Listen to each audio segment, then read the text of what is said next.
Durante o auge do Terceiro Reich, os hierarcas do regime nacional-socialista levaram uma vida marcada pelo luxo, opulência e privilégios. Graças a estruturas administrativas e econômicas eficientemente organizadas, acumularam enormes fortunas e adotaram um estilo de vida semelhante ao da antiga nobreza europeia. Palácios, mansões, trens blindados, automóveis personalizados e vastas coleções de arte compunham o ambiente habitual de figuras como Adolf Hitler, Hermann Göring e Heinrich Himmler. O círculo mais próximo do Führer residia em propriedades imponentes como Karinhal, a propriedade de Göring nas florestas da Prússia, ou o Berghof, o refúgio alpino de Hitler nos Alpes da Baviera. Eles se deslocavam em luxuosos Mercedes-Benz 770K blindados, símbolos de poder e sofisticação, enquanto Hitler utilizava seu trem especial, o Führersonderzug, equipado como um quartel-general móvel com sala de conferências e sistemas de defesa. Seu cotidiano incluía banquetes com louça de prata, vinhos importados e caçadas organizadas para a elite do partido. Desfrutavam de férias em exclusivos balneários como Bad Gastein ou nos complexos turísticos de Obersalzberg, sempre rodeados de arte confiscada, móveis de design exclusivo e um séquito de criados pessoais. Monumentos de sangue, as fastuosas casas dos homens do Reich.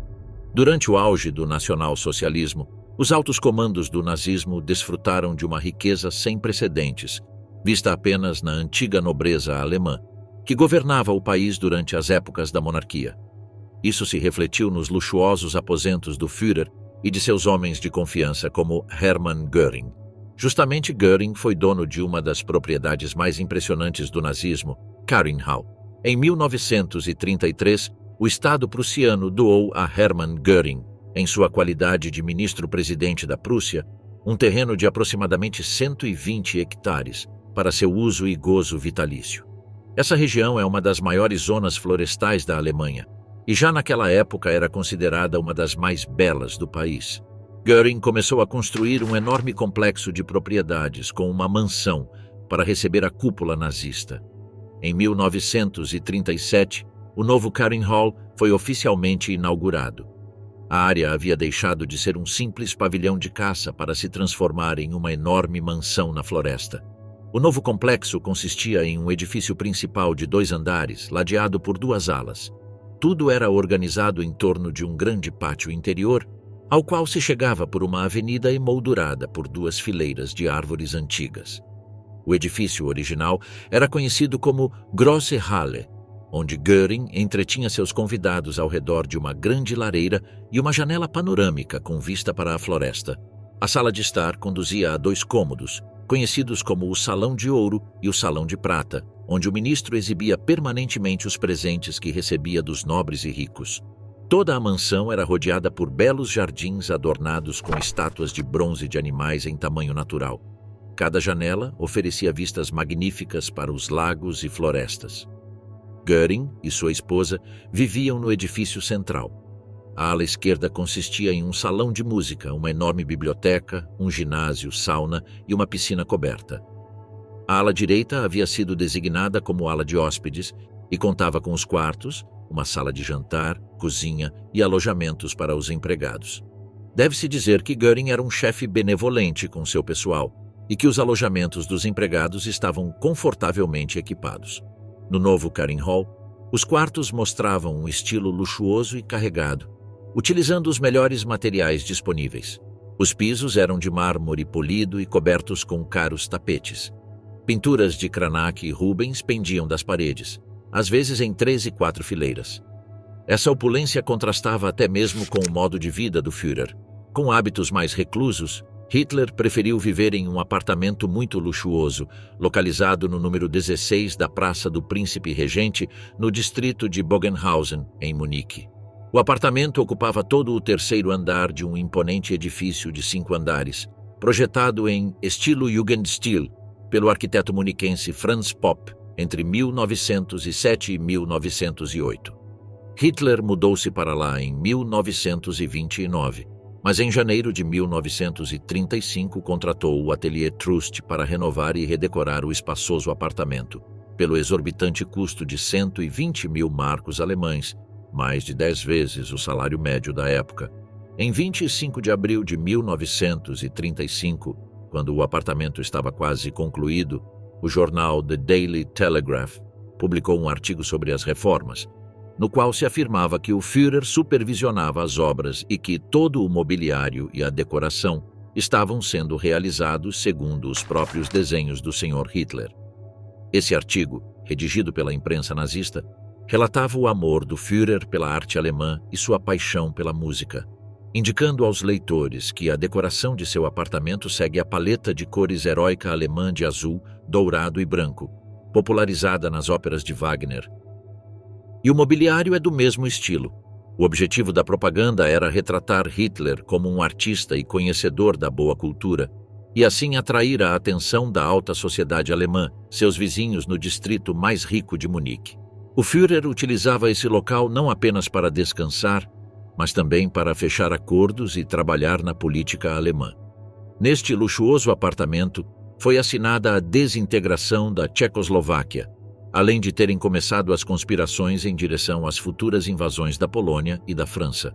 À medida que ascendia ao poder, Hitler passava cada vez menos tempo em Munique, distribuindo seu tempo entre a velha chancelária, centros de comando estratégicos e o Berghof. Quase imediatamente após concluir as obras em seu apartamento em Munique, Hitler iniciou uma grande ampliação e renovação da Haus Wachenfeld, um modesto chalé em Obersalzberg, o local que a maioria dos alemães identificava como a casa de seu Führer. As obras começaram no final de 1935 e, ao serem concluídas, a casa passou a ser conhecida como o Berghof, um amplo e cuidadosamente vigiado complexo. A ampliação estrutural foi realizada, segundo as propostas de Hitler, pelo arquiteto bávaro Alois Degano. Os interiores foram executados pelo Atelier Trust, também em estreita colaboração com Hitler. A maioria das fotografias privadas que eram divulgadas de Hitler foram tiradas ali, já que a montanha servia como meio de humanizar o líder alemão através de seu contato com animais e crianças. Era comum vê-lo nos jornais fora de serviço, distribuindo guloseimas para cervos e crianças pequenas, sob o sol aparentemente perpétuo dos Alpes. Para o mundo inteiro, o renovado Berghof proclamava a maturidade e a confiança de Hitler. Em seus espaços majestosos e cuidadosamente planejados, o líder da Alemanha saudava reis e príncipes, primeiros ministros e marechais, líderes religiosos, secretários de Estado e embaixadores. Foi ali que negociou com as potências europeias que se interpunham entre ele e sua visão de um Reich alemão maior. Assim como a própria renovação, o grande salão, a peça central do Berghof, deveria mostrar o novo poder de Hitler, não o ex-cabo que incitava rebeldes em cervejarias, nem o ditador que matava seus oponentes a sangue frio, mas sim um estadista poderoso, culto e, sobretudo, digno de confiança. Hitler passou mais de um terço dos seus 12 anos no poder em sua casa na montanha. Nem mesmo uma guerra parecia motivo suficiente para sacrificar seus prazeres, e após 1939, o Berghof se tornou um quartel-general militar de onde dirigia batalhas e planejava estratégias. Disse que Hitler foi um pioneiro do trabalho remoto, e o grande salão foi o eixo central de sua intenção de governar um império do conforto de seu sofá na sala de estar. O grande trapaceiro, como Hitler acumulou sua fortuna fraudando a Alemanha, mas os bens imóveis não eram a única fortuna de que Hitler dispunha. O Führer morreu rico, com os cofres dos bancos alemães e contas secretas na Suíça, cheias até transbordar. Sua paixão pelo dinheiro começou muito antes de se tornar o líder da Alemanha, quando foi reconhecido como ideólogo. Embora austero no que dizia respeito à sua imagem pública, Hitler gostava de viver em grande estilo.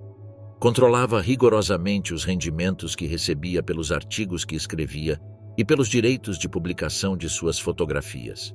Hitler se considerava um gênio que não havia sido reconhecido e, com o propósito de mudar essa situação, interessou-se pelo poder, pelo dinheiro e pelo seu próprio progresso na escala social.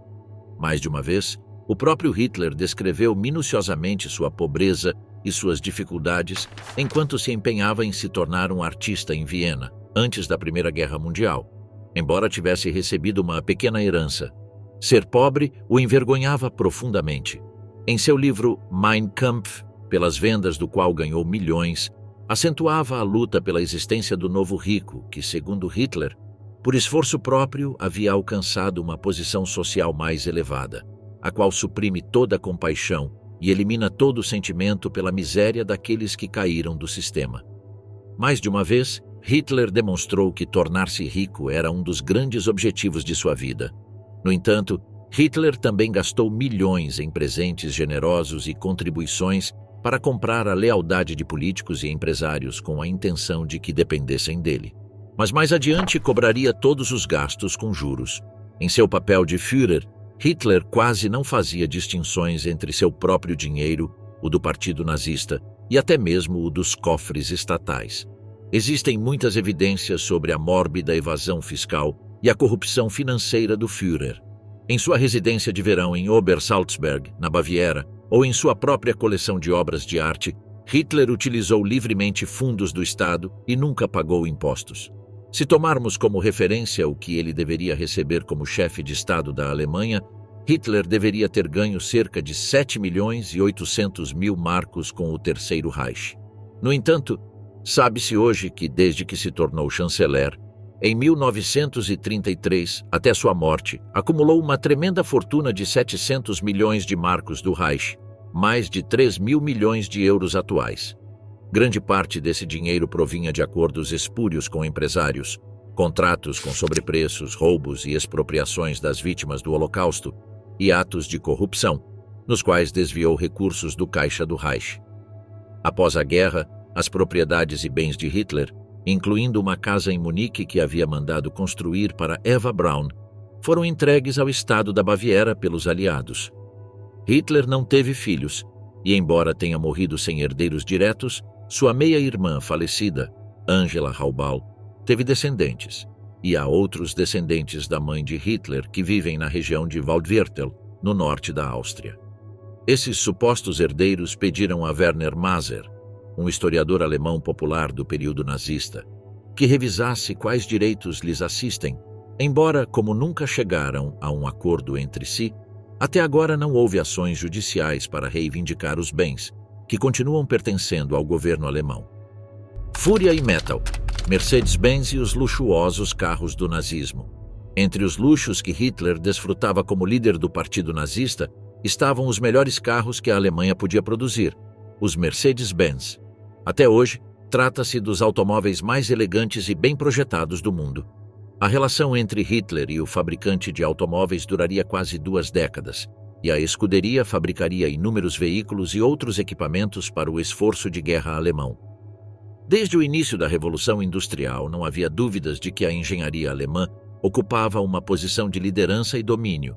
Embora a produção manufatureira e industrial da Alemanha não pudesse igualar a dos Estados Unidos, o fato de que os automóveis puderam ser desenvolvidos pela primeira vez no século XVIII Alemanha demonstrava uma autêntica capacidade para a engenharia imaginativa que só encontraria concorrência real em poucos países do Ocidente. Durante a primeira metade do século, o nome Mercedes surgiu de um dos agentes de vendas da companhia, Emil Jelinek, que no início do século não estava satisfeito com os carros de curta distância com motor Daimler. Jelinek, cônsul austro-húngaro na Alemanha, tinha predileção pela velocidade.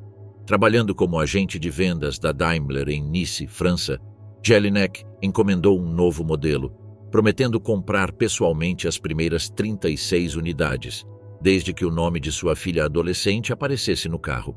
Inclusive mudou o sobrenome da família para Jelinek Mercedes em 1903. O emblema da estrela de 3 pontas, inspirado em Gottlieb Daimler, simboliza o transporte terrestre, aéreo e marítimo. Ferdinand Porsche ingressou na Benz e tornou-se engenheiro-chefe em 1923. Devido à grave crise que assolava a Europa, as duas empresas se fundiram em 1926 para se tornar Daimler-Benz. Os carros fabricados na Daimler logo passaram a ser chamados também de Mercedes-Benz, às vezes abreviado como em BZ na literatura automobilística. Porsche criou a série Mercedes superalimentada, da qual o SSKL Super Sport Kurzleicht se tornou o epítome do desempenho. Seu som distinto era atribuído ao chamado superalimentador soprador de elefante, que produzia um rugido poderoso ao quase dobrar a potência. Em 1929, o Dr. Hans Nibel assumiu o cargo de engenheiro-chefe e desenvolveu os Mercedes-Benz 500K e 540K, que se tornaram lendários por seu desempenho e estética. Hermann Ahrens foi o designer interno de carrocerias em Sindelfingen, onde posteriormente foram fabricados os motores MBZ P12DB600 para aviões da Luftwaffe, como o Messerschmitt Me-109. Esses carros tornaram-se símbolo das SS e existiam várias versões customizadas que foram utilizadas pelos oficiais de mais alto escalão. Hitler tinha motivos para se orgulhar do melhor automóvel de seu país. Em 1939, quando a Alemanha nazista e a União Soviética assinaram um pacto de não agressão, Hitler presenteou Joseph Stalin com um Mercedes-Benz Roadster superalimentado com assento traseiro. Após a invasão alemã da União Soviética em 1941, quebrando o pacto de não agressão, Stalin recusou-se a usar o carro e o deu a um de seus generais. Hitler utilizou um total de 5 carros tipo turismo conversíveis 770K para seu séquito na Alemanha.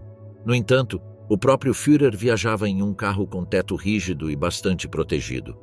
O fato de o arquiduque Francisco Ferdinando ter sido assassinado em Sarajevo em 1914 enquanto viajava em um carro conversível pode ter influenciado Hitler a sempre utilizar berlinas Mercedes-Benz fechadas, a menos que estivesse exibindo-se em um desfile. Essa precaução se confirmou após o assassinato do general Reinhard Heydrich em Praga, em 1942, em um carro conversível, incidente após o qual Hitler emitiu um pedido de 20 berlinas blindadas MBZ 540 km. Hitler já havia optado por limusines fortemente blindadas e anteriormente havia encomendado 2 modelos 770 km a mais. O modelo 770K era conhecido como Grosser Mercedes Offener Tourenwagen. Com seu motor de 8 cilindros em linha de 7.655 centímetros cúbicos, um único comando de válvulas no cabeçote e carburador duplo, que gerava 230 cavalos de potência ao ativar o superalimentador, o veículo podia atingir os 193 km por hora, apesar de pesar 4.500 quilos. Seu enorme peso devia-se em parte ao blindado adicional de 6 milímetros no piso e de 3 milímetros nas portas, além de um vidro à prova de balas de 40 milímetros de espessura. Havia 3 assentos dobráveis atrás do assento do motorista, o que permitia que o carro acomodasse um total de 9 pessoas. Completamente revestido em couro, possuía um piso elevado de 5 polegadas à direita para que Hitler parecesse mais alto ao ficar de pé. O assento dianteiro dobrava-se para trás para lhe dar mais espaço enquanto estava de pé nessa posição. O carro possuía um tanque de gasolina de 51 galões e uma autonomia de 150 milhas, mas podia alcançar 3 milhas por galão na cidade. O automóvel também contava com suspensão independente com molas nas 4 rodas, freios de potência com sistema duplo e pneus de 8,25 por 17 polegadas. Hitler encomendou outro Mercedes 770K completamente fechado em 1933, equipado com um teto de aço reforçado com blindagem, além do restante do blindado e das comodidades de seus carros anteriores. Hitler queria transmitir ao mundo a superioridade da engenharia alemã.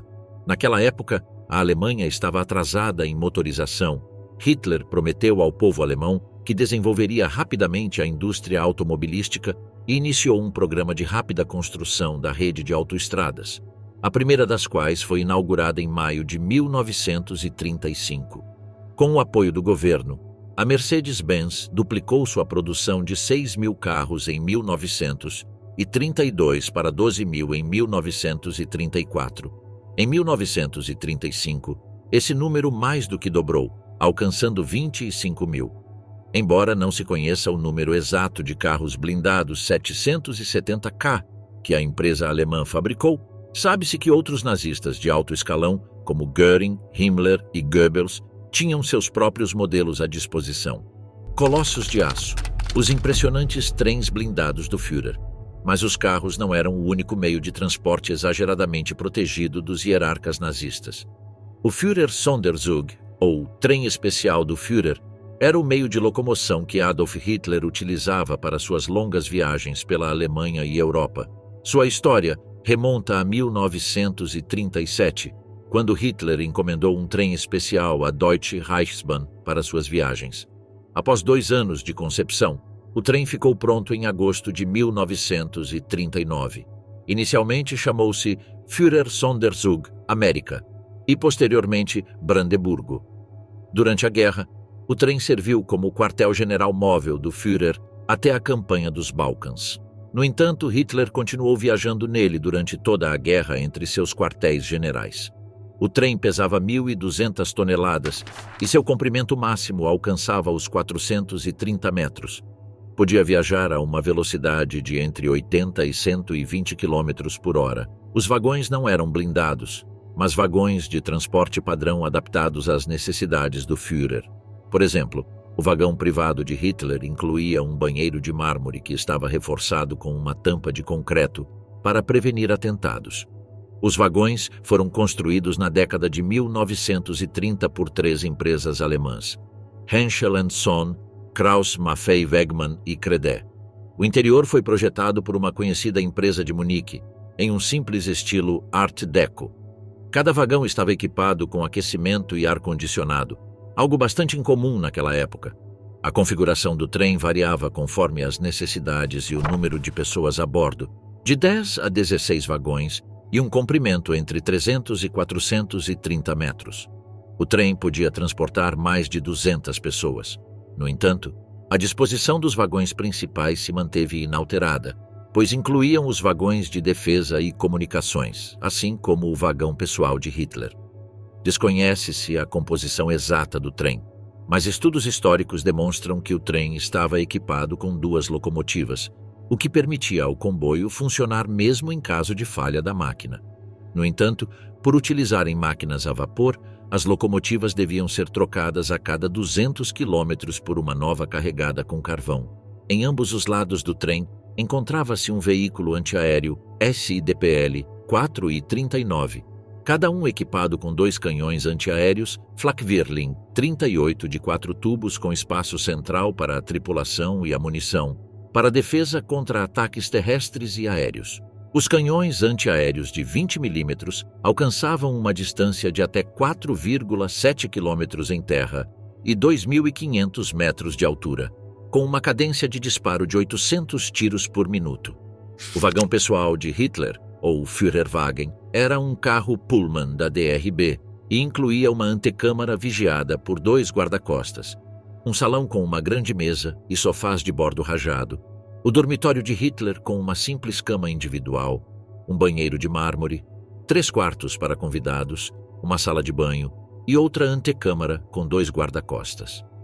O vagão de comando e comunicações incluía uma sala de conferências e estava equipado com todos os dispositivos de comunicação mais modernos, uma sala estratégica e salas de telecomunicações com teleimpressores e dispositivos de criptografia, uma central telefônica para chamadas internas e externas e uma sala de rádio com uma máquina Enigma para codificar e decodificar mensagens.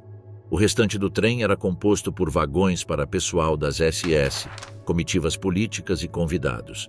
Este trem teve um papel protagonista na Segunda Guerra Mundial. Em 3 de setembro de 1939, o América foi utilizado pela primeira vez como quartel-general de guerra e permitiu a Hitler acompanhar de perto a campanha da Polônia com seu pessoal. Em outubro de 1940, Hitler utilizou seu trem especial para viajar à França, onde manteve várias reuniões diplomáticas. Em abril de 1941, o trem estacionou em Mönchkirchen, uma pequena cidade próxima a Viena, onde Hitler comandou o ataque à Iugoslávia após a tentativa fracassada de Mussolini de conquistar a Grécia. Ali celebrou seu 52º aniversário com sua equipe Pontia. Em agosto de 1941, Hitler e Mussolini se reuniram na Anlage Süd para debater a condução da campanha contra a União Soviética. Esta instalação consistia em 2 túneis reforçados, construídos a 30 quilômetros um do outro para proteger 2 trens de possíveis bombardeios. O trem de Hitler estava estacionado no túnel de Strzyżów e o de Mussolini no túnel de Stepina. Finalmente, em 7 de maio de 1945, após a morte de Hitler, as SS decidiram explodir e incendiar seu vagão pessoal perto de Malnitz. Outro grande projeto ferroviário nazista foi o Breitspurbahn, ou Ferrovia de Bitola Larga, proposto por Adolf Hitler durante o auge do regime nazista, que se pretendia utilizar com vagões de 2 andares para conectar as principais cidades da Grossdeutschland, a Alemanha ampliada pretendida por Hitler uma vez conquistada a Europa. À medida que a Alemanha crescia sob o punho do nazismo, o tráfego comercial e civil aumentava devido aos estímulos econômicos, e as ferrovias alemãs enfrentaram um sério problema de capacidade. Como resultado desta situação, e em parte impulsionado por seus objetivos militares, o governo começou a preparar planos para modernizar a rede ferroviária e aumentar sua capacidade de transporte. Hitler acreditava que a bitola padrão utilizada internacionalmente estava obsoleta e era estreita demais para o pleno desenvolvimento das ferrovias. Além disso, sua ideia do futuro Império Alemão como essencialmente um império terrestre fazia com que ele imaginasse as novas ferrovias como um equivalente terrestre dos transatlânticos e cargueiros que conectavam o Império Britânico. Hitler aceitou uma sugestão de Fritz Todt para construir uma nova ferrovia de bitola imperial de alta capacidade, com uma bitola notavelmente maior, que atingiria os 3 metros. As objeções dos especialistas ferroviários eram numerosas. Por exemplo, previram dificuldades para introduzir uma nova bitola incompatível com a existente. Propuseram construir linhas de bitola padrão com 4 trilhos em seu lugar e não conseguiam imaginar nenhum uso para a vasta capacidade de transporte dessa ferrovia. No entanto, essas objeções foram ignoradas por Hitler, que ordenou que se construíssem as primeiras linhas do Breitspurbahn entre Hamburgo, Berlim, Nuremberg, Munique e Linz. No entanto, nunca se desenvolveu além do planejamento da linha e dos trabalhos topográficos iniciais. Devido às reparações econômicas impostas à Alemanha após sua derrota na Primeira Guerra Mundial, a companhia ferroviária alemã, a Deutsche Reichsbahn, careceu durante vários anos do dinheiro necessário para uma expansão adequada e para uma manutenção suficiente de sua rede de trilhos e material rodante. Por outro lado, as novas locomotivas e vagões eram extremamente caros para prototipar, razão pela qual o projeto caiu no esquecimento à medida que a Alemanha perdia a guerra. A cultura do saque nazista, o inescrupuloso roubo de arte e artefatos. De todos os roubos de arte desonrosos da história, o perpetrado pelo Terceiro Reich foi o mais monumental, com o saque de mais de 20% da arte europeia até o final da Segunda Guerra Mundial. Em parte devido ao ataque sistemático ao modernismo, em parte derivado do desejo de Hitler de abrir um Führermuseum, uma espécie de museu de arte universal em sua cidade natal, Linz, na Áustria, onde exibiria todas as obras de arte europeias mais valiosas e aclamadas. Os membros do Partido Nazista começaram a saquear e ocultar obras de arte em locais como o Museu Jeu de Paume em Paris e o quartel-general nazista em Munique, bem como em cavernas e minas de Merkers, Altaussee e Siegen. Esse ataque à cultura provocou uma resposta dos aliados, e voluntários começaram a ocultar e proteger obras em instituições nacionais, embora as coleções privadas fossem frequentemente confiscadas, já que contavam com pouca proteção. Do Museu do Louvre, em Paris, à Galeria Nacional Britânica, trabalhadores e voluntários da resistência começaram a transferir obras de arte para abrigos, a fim de protegê-las do saque nazista. De mosteiros rurais a uma enorme pedreira de Ardósia, no país de Gales, a arte europeia foi escondida nos locais mais inesperados para proteger o patrimônio cultural de inúmeros países e séculos. Apesar desses esforços, milhares de obras de arte foram roubadas de proprietários individuais e institucionais, circulando nos lares e escritórios de alguns dos membros mais influentes do movimento nazista. Motivado por Hitler e Goebbels, O interesse do Partido Nazista pela arte surgiu cedo, e as confiscações de obras começaram em 1938. Os nazistas queriam livrar a Alemanha da arte criada durante a República de Weimar, o período de 1924 a 1930, quando a Alemanha era um importante centro cultural europeu, especialmente nos campos da arte, cinema e literatura. A decadência de Weimar despertou a ira nazista e Hitler começou a fechar escolas de arte em 1933, com o objetivo de purgar a chamada arte degenerada das instituições públicas alemãs.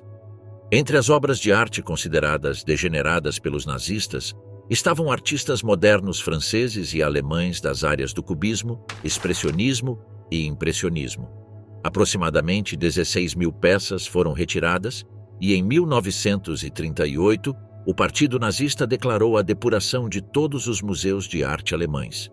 Após as purgas nazistas, foram organizadas exposições dessa arte, patrocinadas pelo Estado, que esclareciam aos alemães quais tipos de arte moderna eram agora inaceitáveis no novo Reich alemão. Pouco depois, em 1939, realizou-se um leilão de 126 obras de arte degeneradas na Galeria Fischer de Lucerna, na Suíça, para aumentar a receita do partido. As pinturas leiloadas de mestres modernos, muitas delas anteriormente expulsas das instituições públicas alemãs, incluíam obras de Van Gogh e Matisse. Hitler queria que surgisse uma nova criatividade cultural e artística na Alemanha, com uma perspectiva consciente da raça da cultura nazista, substituindo o que ele chamava de decadência judaica da República de Weimar.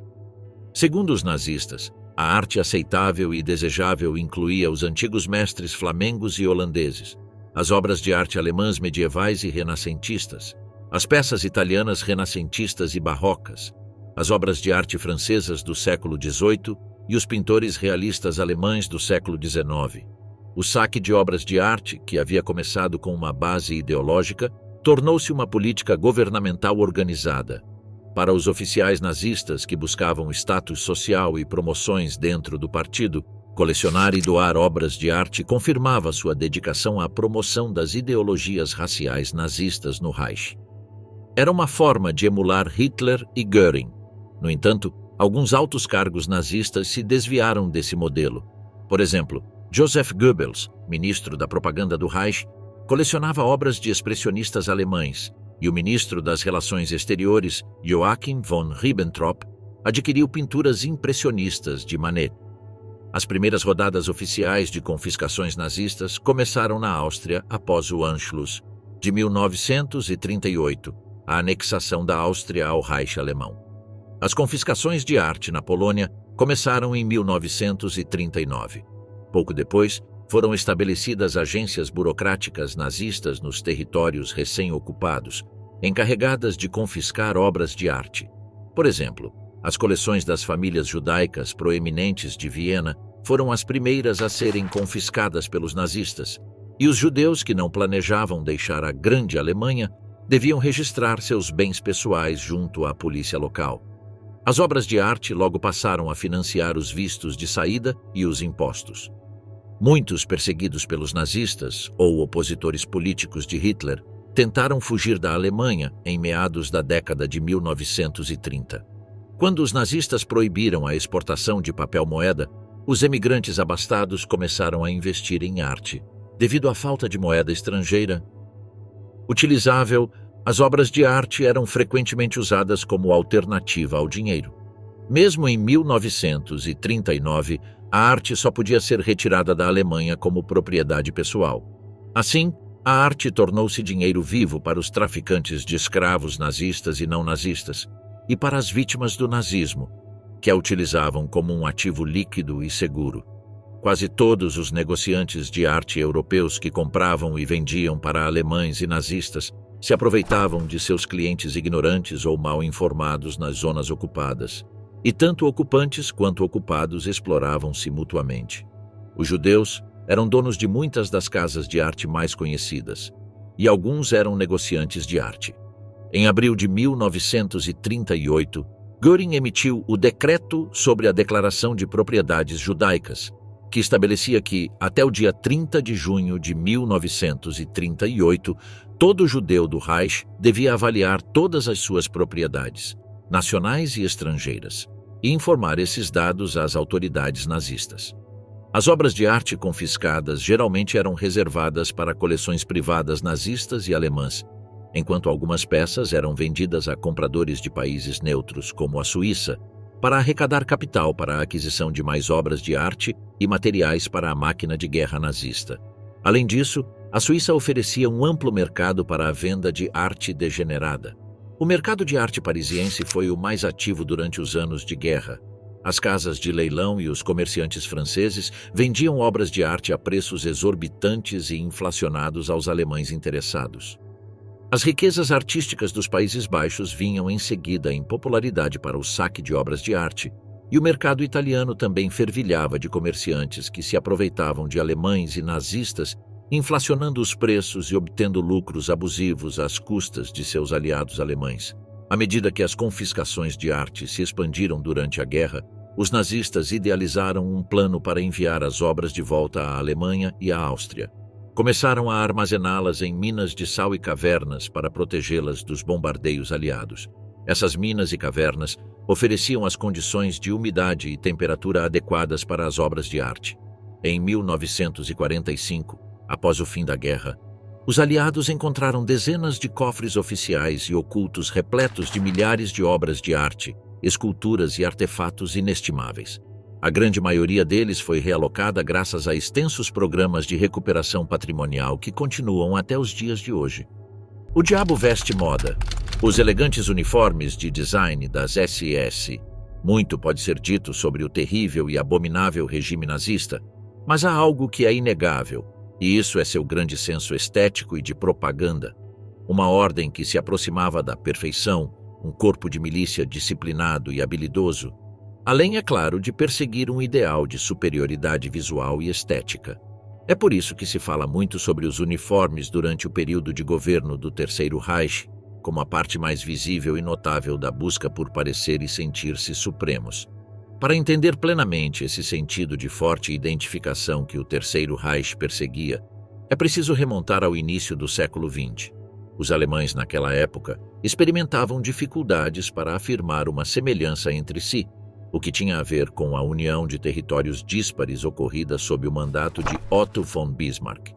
Essa aglutinação de estados distintos, embora compatíveis, resultou em um grande território no qual havia pessoas e costumes muito semelhantes entre si, mas não verdadeiramente uma nação. Isso se refletia nos uniformes dos soldados, que eram todos diferentes entre si, quando um de seus aspectos mais importantes é justamente gerar um senso de pertencimento entre quem os usa. Quando a Primeira Guerra Mundial chegou, embora todos os soldados dessa Alemanha em formação usassem uma única vestimenta e cor, não havia naquele traje uma identidade. O Partido Nacional Socialista nasceu com o objetivo de reivindicar e fazer o povo alemão sentir-se orgulhoso, após ter sido vencido e humilhado pelos vencedores da Primeira Guerra Mundial.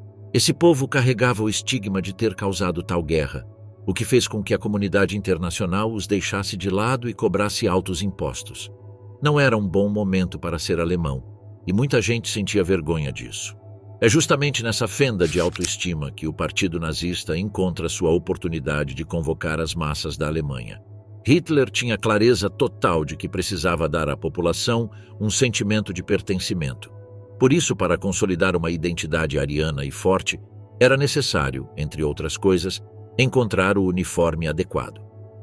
Muitos historiadores e especialistas sustentam que há uma fantasia generalizada sobre os uniformes, já que estes sugerem comunidade, ordem, competência e autoridade legítima. Esse olhar sobre o traje lhe confere um enorme significado, dando a entender que vesti-lo habilita a praticar os atos atrozes que os alemães realizaram. Em outras palavras mais contundentes, o uniforme faz o nazista, transformando-o em um ser voltado para a morte e a destruição. Adolf Hitler dá início a essa reforma estética com sua tropa e milícia pessoal, a SS. Esse grupo de soldados fiéis atuava como confidentes e guarda pessoal do Führer, dado que no princípio de sua ascensão ao poder, ele não podia confiar plenamente no exército alemão. Seus dois principais grupos constituintes foram a Allgemeine SS, ou SS Geral, e a Waffen-SS, que eram as SS armadas. A Allgemeine SS foi responsável por executar a política racial da Alemanha nazista e atuava como polícia geral, enquanto a Waffen-SS consistia em tropas de combate dentro das forças armadas alemãs. Um terceiro grupo, as SS Totenkopfverbände, dirigia os campos de concentração e extermínio e era a força encarregada das tarefas mais desumanas do Terceiro Reich. O grupo de seletos e leais servidores passou a vestir o clássico e elegante uniforme preto, adornado com o símbolo da SS e a caveira característica, que entraria para a história como o traje militar do nazismo. Deixando de lado que, sem dúvida, a SS foi uma das forças paramilitares mais sinistras, cruéis e desumanas da história, é irrefutável que seus uniformes estão entre os mais elegantes que já existiram. Existem razões que foram friamente pensadas pelos líderes germânicos para que isso tenha sido assim. Em primeiro lugar, não se tratava apenas de um traje, mas era confeccionado de maneira extremamente profissional, ou seja, era um bom produto. Dependendo do cargo e da hierarquia, cada uniforme contava com suas variantes para cerimônias, desfiles ou combate.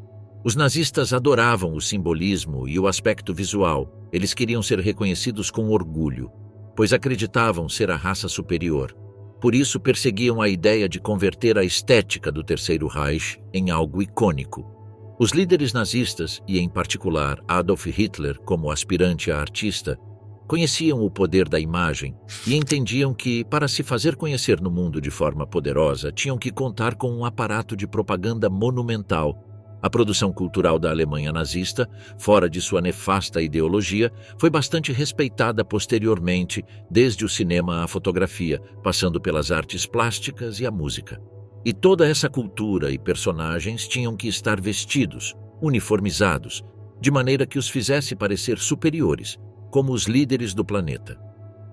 As mentes por trás do design desses uniformes foram o artista Karl Diebitsch e o designer gráfico Walter Heck, ambos fervorosos seguidores do regime nazista. No entanto, ainda faltava uma peça-chave, um dos maiores estilistas da história, Hugo Boss. Em abril de 1931, quando ainda o Führer não havia chegado ao poder, Boss decidiu alistar-se no Partido Nazista. Seu número de filiado foi 508.889. Lá, o alfaiate percebeu que o grande negócio era vestir as tropas hitleristas. Em 1933, Hugo Boss já havia decidido que seu futuro seria fornecer os uniformes para a Waffen-SS, um corpo de elite criado por Hitler para sua proteção, as ESA, uma organização paramilitar do Partido Nacional Socialista, e para a juventude hitlerista em sua totalidade. A partir desse momento, os pedidos de seu pequeno ateliê se multiplicaram até que anos mais tarde, em 1935, Boss decidiu abandonar a fabricação de roupas civis e dedicar-se exclusivamente à confecção de uniformes. Naquela época, contando todas as ramificações do nazismo, o ateliê produzia mais de 3 milhões dessas vestimentas. Em 1939, com a invasão da Polônia, a marca cresceu de forma exponencial, já que solicitaram seus produtos para vestir seus novos soldados e cidadãos. Boss já havia se tornado um dos empresários mais ricos de toda a Alemanha. O pequeno ateliê de Metzingen havia se transformado na segunda companhia têxtil mais importante do Reich, gerando lucros milionários a cada ano. À medida que a guerra avançava sobre a Europa, a maioria dos trabalhadores do ateliê foi convocada para a frente de batalha. No entanto, receberam ajuda nada menos do que das tropas de Hitler. Proveram-lhe cerca de 200 prisioneiros de seus campos de concentração, em sua maioria judeus, para que os utilizasse como mão de obra escrava, recurso que o empresário têxtil não hesitou um instante em aproveitar. Com o fim da guerra, as coisas mudariam radicalmente para Hugo Boss, que passaria de empresário renomado a acusado de colaborador do Terceiro Reich. O empresário foi declarado beneficiário do regime nazista e sua empresa foi classificada como importante na estrutura econômica da ditadura de Hitler. Essas duas acusações fizeram com que Boss perdesse o direito ao voto e fosse multado em 100 mil marcos, cerca de $213 mil atuais. Embora seja verdade que a empresa participou do crescimento da Alemanha nazista, não foi considerada responsável por crimes contra a humanidade. Vícios burgueses, as amantes dos maiores líderes do Reich. Embora os nazistas valorizassem e promovessem os valores familiares tradicionais, existem histórias ocultas que demonstram que seu estilo era o de "faça o que eu digo, mas não o que eu faço". A propaganda incentivava as mulheres alemãs a serem fiéis a seus maridos, a criar muitos filhos e a ficarem em casa cuidando do lar. Embora os nazistas não rejeitassem o sexo extraconjugal, normalmente recomendavam as relações para fins de reprodução. O Reich precisa de filhos, dizia o rádio nas casas da classe média e alta. No entanto, os hierarcas nazistas com extremo poder e influência souberam ter várias aventuras que, apesar do segredo que as envolvia, acabaram vindo à tona. O primeiro caso que vale a pena mencionar é o de Heinrich Himmler, que teve 2 filhos com sua secretária. Himmler era o chefe das infames SS, uma força especial que funcionava como braço paramilitar direito de Hitler, além de serem os guarda-costas dos altos quadros do nazismo. Este sinistro homem foi o principal arquiteto do Holocausto, ou seja, a escravização e o massacre sistemático de mais de 6 milhões de judeus. Segundo vários rumores, Himmler permaneceu virgem até a metade de seus 20 anos. Acredita-se que o hierarca nazista tinha medo de sexo, embora não se saiba se isso se devia a um antigo trauma da adolescência ou se era uma escolha ideológica própria. Muitos historiadores apontam para a segunda opção, já que em 1928 Himmler casou-se com Margaret Boden, e o casal teve uma filha, Gudrun.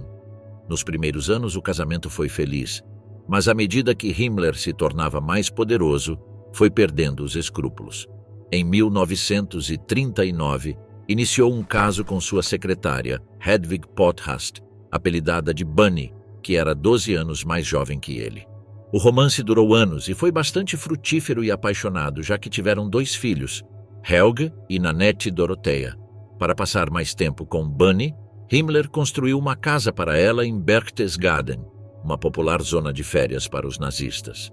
Segundo o círculo próximo a Himmler, o nazista estava realmente apaixonado por Bunny, e não por sua esposa. Pessoas próximas ao líder das SS garantiam que sua jovem amante o tornava mais relaxado e humano. Nem é preciso dizer que, com a chegada do segundo bebê, todo mundo já conhecia o romance secreto de Himmler, inclusive sua esposa. Ao descobrir, Margarete sentiu-se humilhada. O casal já não se amava, e após a separação, Himmler manteve um contato muito próximo com sua filha, até o dia em que se suicidou envenenando-se com cianeto ao final da guerra. Outro mulherengo foi Martin Bormann, o brutal secretário particular de Hitler, que obteve um obsceno poder graças ao seu controle sobre a agenda do Führer. Bormann era casado com Gerda Buck, uma mulher que se destacava por sua beleza. Seria difícil dizer que Bormann se aborrecia com sua esposa, já que tiveram 10 filhos. No entanto, a bela Gerda não era suficiente para satisfazer o insaciável desejo sexual de Bormann, que teve várias amantes. Uma de suas favoritas foi a atriz alemã Manja Behrens, por quem se apaixonou perdidamente, a ponto de confessar o romance à sua esposa. Embora Gerda fosse uma mulher de caráter forte, sua reação foi surpreendente. Apoiou a relação do marido, insistindo para que Manja se mudasse para sua casa. Sua ideia era que Manja estivesse sexualmente disponível para seu marido quando Gerda estivesse grávida. Gerda chegou a propor um contrato que concederia à amante de seu marido os mesmos direitos que ela como esposa legítima. Ela até quis propor a Adolf Hitler a aprovação de uma lei que permitisse aos homens arianos terem 2 esposas. Obviamente, isso foi demais para Manja, que rompeu o romance com Bormann. Em vez de manter uma relação sexual pervertida com um dos altos mandos nazistas, optou por trabalhar longas jornadas em uma fábrica de armamentos. Após a Segunda Guerra Mundial, tornou-se uma atriz de sucesso e casou-se com o cenógrafo Karl von Appen. Na década de 1960, foi proibida de atuar no cinema após vir a público seu romance com Bormann, embora tenha continuado a atuar no teatro. E se falamos de paixão por atrizes, é impossível não mencionar Joseph Goebbels, o hábil ministro da propaganda da Alemanha nazista. foi um dos colaboradores mais leais de Adolf Hitler e um fervoroso defensor do Holocausto, além de ter praticamente criado toda a teoria moderna sobre assessoria política. Mas além de ter imenso poder, Goebbels tinha um apetite sexual inigualável. Descrever todas as suas aventuras aqui seria impossível, por isso mencionaremos as mais destacadas. Goebbels era realmente casado. Casou-se em 1931 com Magda Ritschl, que na época era casada com o milionário industrial Günther Quandt, a quem enganou com o assessor de Hitler. Mas a relação era muito estranha. Segundo se soube mais tarde, Magda abominava Goebbels e estava realmente apaixonada por Adolf Hitler, que se acredita correspondia a seu afeto, embora nunca tenham tido relações sexuais. Supostamente, Magda casou-se com Goebbels para estar próxima de Hitler. Apesar disso, o casal teve 6 filhos. Goebbels também adotou Harald Quandt, o filho de Magda do primeiro casamento. Goebbels sabia dos sentimentos de Magda por Hitler e, embora estivesse um pouco enciumado, vingou-se amplamente da esposa. Na indústria cinematográfica, o ministro da propaganda era conhecido por dormir com inúmeras aspirantes a atrizes. Se você queria um papel importante em um filme, tinha que passar pelo quarto de Goebbels.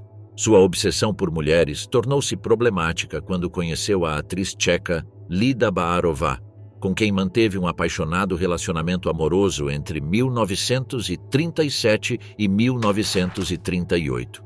Finalmente, Goebbels contou à esposa Magda sobre sua amante tcheca. Estava pensando em fugir com Lida para o Japão. O caso foi tão intenso que Magda recorreu a Adolf Hitler e pediu seu apoio. O Führer ordenou a Goebbels que parasse com suas aventuras sexuais, alegando que seu ministro da propaganda devia ser o exemplo da imagem da família perfeita. Os nazistas destruíram a carreira de atriz de Lida. A Gestapo a seguia por todos os lados e garantiram difamá-la em todos os círculos possíveis. Apesar de protagonizar alguns filmes italianos, Lida continuou lutando por sua carreira artística pelo resto de sua vida. Metal corrupto. Os sinistros anéis da caveira da loja de Himmler. Entre os luxos mais estranhos do nazismo, podemos encontrar as curiosas condecorações que Hitler e Himmler ofereciam aos oficiais condecorados das SS. Entre elas, destacam-se 3 que ainda conservam um grande valor histórico devido ao seu design e simbolismo: o Anel da Caveira, a Espada Curva e a Adaga de Honra. O Anel de Honra das SS, mais conhecido como Anel da Caveira, era uma condecoração das Schutzstaffel.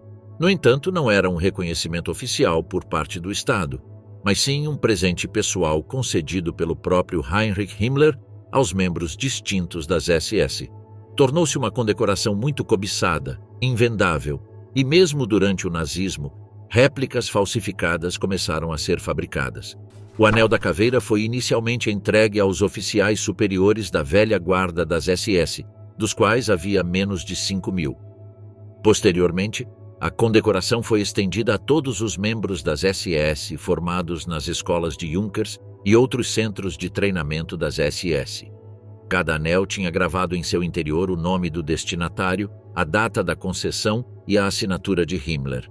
O anel vinha acompanhado de uma carta padrão de Himmler, com uma mensagem generalizada, mas onde se esclarecia que deveria ser usado apenas na mão esquerda, no dedo anelar. Na carta, segundo Himmler, o anel era um lembrete constante de que devemos estar dispostos a arriscar nossa vida pela vida de todos. À medida que as SS se expandiram, muitos não conseguiram obter o anel, razão pela qual alguns membros das SS e da polícia encomendaram a joalheiros locais a fabricação de versões não oficiais. Se um membro das SS fosse demitido ou se retirasse do serviço, seu anel deveria ser devolvido. Em 1938, Himmler ordenou a devolução de todos os anéis dos homens e oficiais das SS falecidos, que seriam guardados em um cofre no castelo de Wewelsburg. Este seria um monumento comemorativo que simbolizava a pertença contínua do falecido à ordem das SS. O simbolismo do anel refletia o interesse de Himmler pelo misticismo germânico e incluía o símbolo Totenkopf, relacionado com o culto à morte, e as runas Armanen, ligadas ao paganismo germânico. O anel foi desenhado por Karl Maria Willi Guth um ocultista austríaco com fabricação a cargo da joalheria familiar Otto e Carolina Gar, de Munique. Uma runa Sig à esquerda e à direita do crânio, emoldurada por um triângulo, representa o poder do Sol e a energia conquistadora. Uma runa Hagal representa a fé e a camaradagem idealizadas pelos líderes da organização. O significado esotérico da runa Hagal era, segundo Guido, encerra o universo em ti e o controlarás. Outras runas relacionadas à proteção contra o mal e à salvação, e a clássica suástica, completavam a iconografia gravada no anel. Ao longo dos anos foram encontrados anéis com outras runas gravadas e simbologia variada, mas acredita-se que se tratam de réplicas feitas por ferreiros locais a pedido de oficiais que não os recebiam de Himmler, ou até mesmo réplicas criadas no período do pós-guerra. Em outubro de 1944, Himmler ordenou que se interrompesse a fabricação e as condecorações do anel e que todos os anéis restantes, aproximadamente 11.500, fossem selados em uma colina próxima a Wewelsburg. Em janeiro de 1945, 64% dos 14.500 anéis fabricados haviam sido devolvidos a Himmler após a morte de seus portadores. Além disso, 10% haviam sido perdidos no campo de batalha e 26% estavam em posse de seus portadores ou com paradeiro desconhecido. Não se sabe exatamente os motivos que levaram o líder das SS a tomar essas decisões, mas acredita-se que os anéis faziam parte de uma espécie de loja própria, que ele quis impor às escondidas de Hitler e da qual se arrependeu diante da queda do regime. Ícones do mal: as luxuosas espadas e adagas de honra das SS. Além dos misteriosos anéis da caveira, os oficiais das SS também recebiam espadas e adagas caras como reconhecimentos oficiais por suas façanhas ou pelo cumprimento do dever. A espada de honra das SS era uma espada de gala reta que foi usada com o uniforme das SS entre 1935 e 1945. Apresentada pela primeira vez em 1935, a espada das SS foi desenhada por Karl Diebitsch, conselheiro pessoal de Heinrich Himmler em arte e design dentro das SS. A arma tinha uma lâmina longa, fina e reta, fabricada em diferentes comprimentos para se adequar à altura do portador. O punho da Degen apresentava um arco de proteção em forma de D e uma empunhadura de madeira canelada preta. A empunhadura era envolvida com fio de prata e apresentava um disco com as runas SS em forma de raio reto.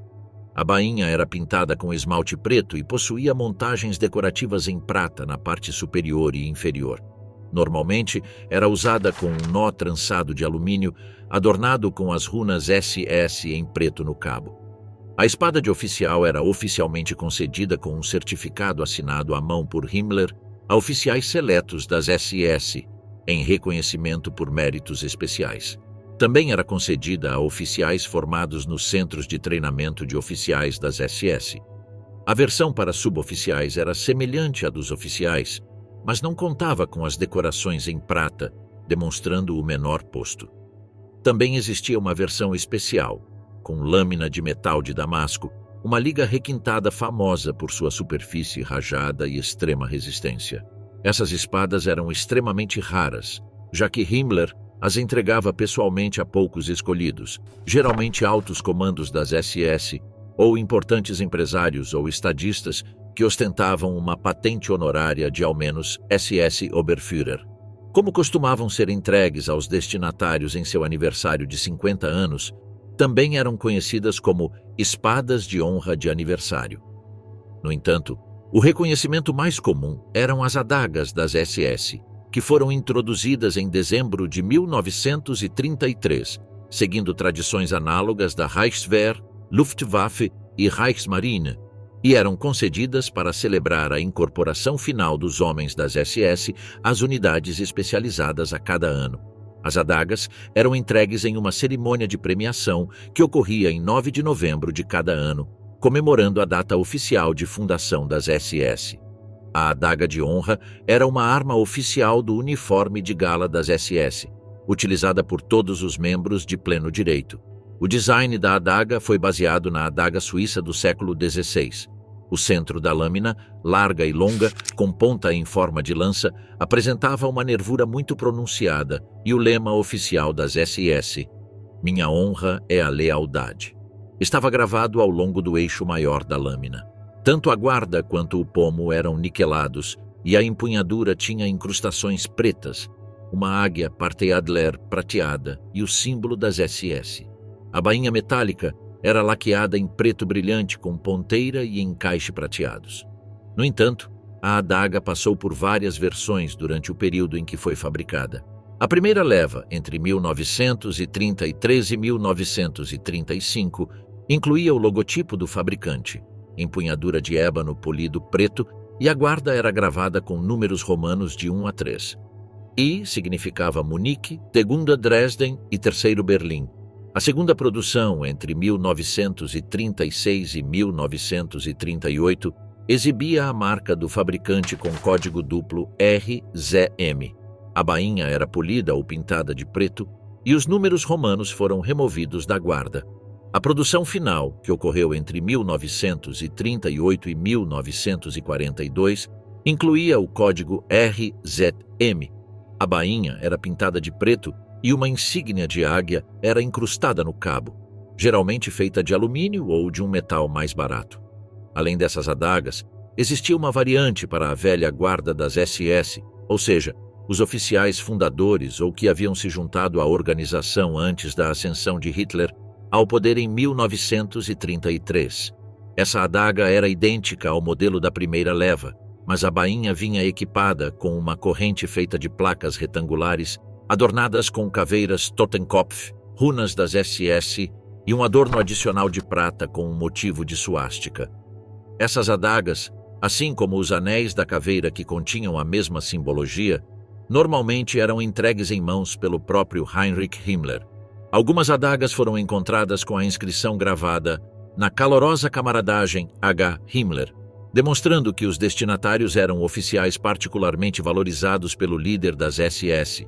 Embora as adagas fossem praticamente idênticas às entregues aos oficiais, as poucas que foram recuperadas demonstram que eram feitas com materiais de maior qualidade e, no mercado negro de artefatos nazistas, são consideradas uma raridade extremamente valiosa.